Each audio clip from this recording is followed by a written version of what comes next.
Hello, I'm Dr. Sam Hancock of the Emerald Planet and Emerald Planet TV. We come to you on a week-to-week basis from Washington, D.C. in the United States as we look around the globe in 144 different nations, looking for those 1,000 best practices, the technology, services, and products that are making a difference as we move through the 21st century. And as we have a planet of 9 billion people by 2038 and possibly 12 to 13 billion by the end of this century, how are we going to be able to take care of all these people on planet Earth? And that's what Emerald Planet's all about. We come to you looking at the solutions, the best practices from around the globe as we create the Emerald Planet. Hello, welcome to the Emerald Planet. We're making a difference as we move through the 21st century. And seeing the long-term impacts of climate change.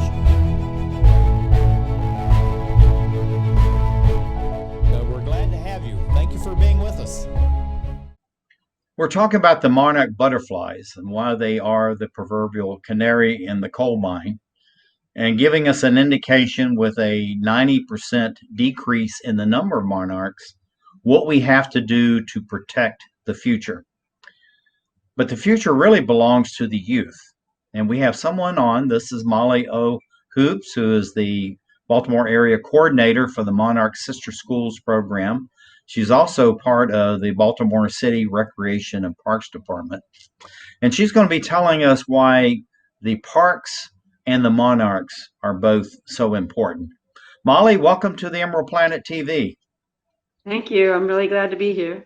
And looking at the city of Baltimore, why are the parks so important, and why have this special program concerning the monarch butterflies? Well, studies have shown that students do better in school if they go out into nature, and they've shown lots of mental health and physical health benefits especially to children. So we're trying to get children out into nature as much as possible, even though it's a city. We have a large park system, bike trails, kayaks, all kinds of things. And the Monarch Sister Schools program helps get the students out into nature. Yeah, that's an amazing program that you have all that right in the city of Baltimore, which is what we call a legacy city. It's been around a long time. But also I understand from you that you have the third largest park city and program in the United States. Third largest urban park system. And I work at Silburn Arboretum, which is 300 acres. And we have trails, we have gardens. We have a sustainable building that's a green building for conferences. That's just absolutely incredible what you're doing. But here we have this great photograph of the monarch. Why is the monarch so revered and really is looked upon as truly the king and queen of the pollinators? Well, the monarch butterfly is the longest living butterfly in the whole world. Mm-hmm. The ones that live in the wintertime that go down to Mexico, first of all, they have the longest migration of any insect in the world. And they travel close to 3,000 miles to Mexico for the winter, and they spend the whole winter in the forest in the mountains of Mexico. And then they start to head back again. So that particular generation of the monarchs lives about 8 months, whereas most butterflies will only live about 3 weeks. That is absolutely incredible. What a history. This is something that I've never seen before, never even heard of it to Baltimore, but this outdoor Bill of Rights. And I know there's a lot of information here, but just go through the highlights of why an outdoor Bill of Rights and what are some of the key points of this outdoor Bill of Rights. Well, this outdoor Bill of Rights for Baltimore was written up in May of 2019. There's several other states that have Bill of Rights, but this is basically listing just basic things that kids should be allowed to do. Go out in nature, swim in the streams, climb trees. Some of the Bill of Rights have climb trees on there, go fishing, go hunting. This one doesn't have that, but it has all kinds of things that children should basically be allowed to do because it helps them grow and, be healthy. Yeah, and it's interesting that you have this superimposed on a photograph of Baltimore, but you have this most beautiful park right in front of us. If I was walking through one of the parks in Baltimore, what would I see? What would become very apparent about your park system? Well, we have a lot of trees in Baltimore. That's one thing, and we've actually mapped every single tree in all the parks in Baltimore City, so they know exactly how many trees there are. They're constantly planting more trees, and in fact, I just bought a house, and I even applied to get a free tree planted in between my sidewalk and the street, so anybody in the city can do that. But in the parks, you see lots of trees and native plants and birds and insects. I tell you, it's absolutely fantastic. Now, looking at this as far as Department of Recreation and Parks, this is an app for someone's phone. Why have this? How are you connecting your publics, meaning youth all the way to the elderly and everybody in between, to the parks? Well, we have all kinds of programs going on, and people just have to go on the website, find something that interests them, and click on it. We had a free summer camp this summer, 45 students at 11 different sites, and we had specialists come in and teach various workshops. And there's all kinds of virtual activities and lots of links to other programs like STEM programs that people can do online to supplement their school. Yeah, I think this is really great. Looking at the educational materials you have, these are really very well done. So, the Monarch Sister Schools program, how does that help you in the city of Baltimore as far as the educational materials and getting the youth out into the parks, into nature, so that they can enjoy all the various benefits? Well, this is a curriculum that we use with the Monarch Sister Schools program, and we sell the books to schools that want to join Monarch Sister Schools program, and we give them a copy as part of their membership. But it has all kinds of lessons, basically from kindergarten up to high school even, and there are all kinds of lessons they can do as far as growing monarch butterfly larvae, planting a garden, studying the migration, just basically learning about the whole life cycle of the monarch butterfly. Yeah, and that's really very important because those are very important lessons. And I know that you have this next generation science standards, and those are very important. So, looking at this, how are you incorporating those standards into these educational materials? Well, the next generation science standards, which actually were adopted by Maryland as the Common Core state standards, they include things like life cycles of insects, life cycles of plants, pollination, just basically how do humans affect the environment. So all those different standards are actually addressed by many of these lessons. And, all about, even if it's all about just learning about monarch butterflies, their migration, their metamorphosis, how people are affecting their environment, affecting the monarch butterflies, it's all included in many, many standards. Yeah, I think it's absolutely fantastic. Now, the interdependent relationships for ecosystems. What is the broad message that you're trying to get across through this? I know this is very difficult for some of our viewers to see, but I thought it was very important because we're really talking about the educational materials, lesson plans. How does this relate directly into the classroom, to the teachers, and by extension to the students themselves? Well, in Baltimore City, teachers are required to write up a lesson plan every day, and they have to explain which objectives they're meeting. And that picture is just examples of some of the objectives that can be met through these monarch lessons.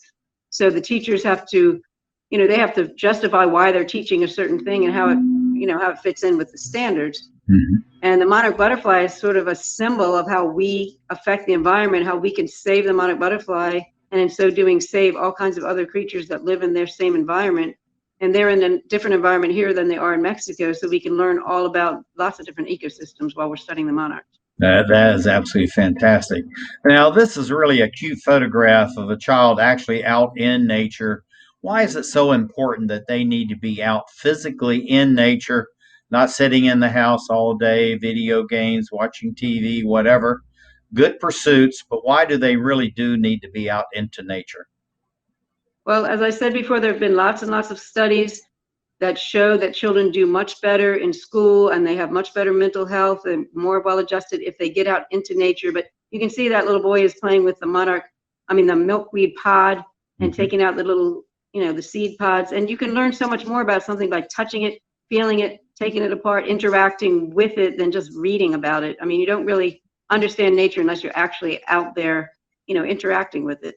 And Yeah. the other slide is showing lots of different bugs that live on milkweed. So even while we're learning about monarch butterflies, we're learning about all kinds of other insects and the whole ecosystem itself. And the whole thing about the milkweed, it really is its own ecosystem within itself, correct? Oh yeah, there's lots and lots of insects that depend on the milkweed. And so this is something we want to get back. Now, the educational program, okay, this is a very urban site here in the Legacy City. What are they actually learning about nature being in such a built environment? Well, they have raised the monarch butterflies that are in that cage from larvae, and then they're about to release them, and they've tagged some of them, so they're actually going to be able to track whether they made it all the way to Mexico or not by checking online for the numbers. So the students are about to release the butterflies so they can head on their journey to Mexico. So it's sort of you're not just learning about monarch butterflies, they're also learning to care for the environment and to, not just hold on to the monarch as a pet. They're actually releasing it to let it go about its journey all the way to Mexico. Now we have these children here, the very healthy, cute, very inquisitive. You can see all this as far as their actions and how they're really looking at the teacher, the monarch butterflies themselves, getting ready for the release. But yet they have other children their own similar age all the way into Mexico. Why is this very lesson we're looking at right here with these children so much involved, yet they're so connected with the same age and the same classes in Mexico itself? Well, one of the things the Monarch Sister Schools program does, besides providing larvae and cages for the teachers, they also can connect the students with the students in Mexico through Skype programs and Zoom programs, and they can actually talk to the kids in Mexico and ask questions. And it's important that, the kids in the United States realize the kids in Mexico are just human beings just like themselves. And, Right. Everybody they're connected through the phenomenon of the monarch butterfly migrating. So they're really learning, about the rest of the world, basically through the monarch butterfly. An interesting thing about this, Molly, is actually you're putting on the wings these little stickers, the tracers. So it's actually the monarchs are being released by the students here, which they've raised from larvae, and then they'll go to Mexico. And then as they're nesting up into Oyamel Forest, the Mexican students then are looking for the butterflies and these tracers. That's Exactly. really a very interesting concept of doing that. That's wonderful. Okay, what are we seeing here? And again, in nature, why it's so important. And these are this is a naturalist and a student basically looking for monarch larvae on the milkweed plants. This is actually on Hart Miller Island State Park, which is in the middle of the Chesapeake Bay. And they're learning all about, the monarch butterflies and what kind of insects live on the island, where it's a very protected habitat there. Mm-hmm. But, you can't really learn as much by looking at a picture of a butterfly as by actually finding a larvae, seeing the eggs. Sometimes we've actually gotten to see the butterfly lay eggs on the milkweed.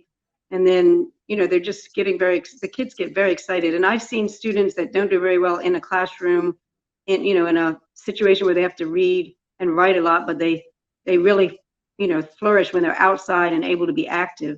Mm-hmm. Their brain just works better. Yeah, and the whole thing about it, all this greenery and the fresh air and all that really adds to it. Now, find their food. I'm going to go through this, but this is actually all the way down in Mexico. Why is it so important to have this UNESCO World Heritage Site and allow this preserve to be protected for the monarchs? And we got to be quick because we're almost out of time. Yes, like you were saying, there are only 10% left of the monarchs, but they need that Oyamel forest. It's a unique habitat. It has flowers that bloom all winter long for them to drink. Most of the flowers are endemic and only live in that area. And the Oyamel trees radiate heat from their trunk. So they're the perfect kind of tree for the monarchs to hang out in the winter to keep warm. That's absolutely fantastic. This is Molly O'Hoops, Baltimore Area Coordinator, Monarch Sister Schools Program. Thank you for being with us as we create the Emerald Planet.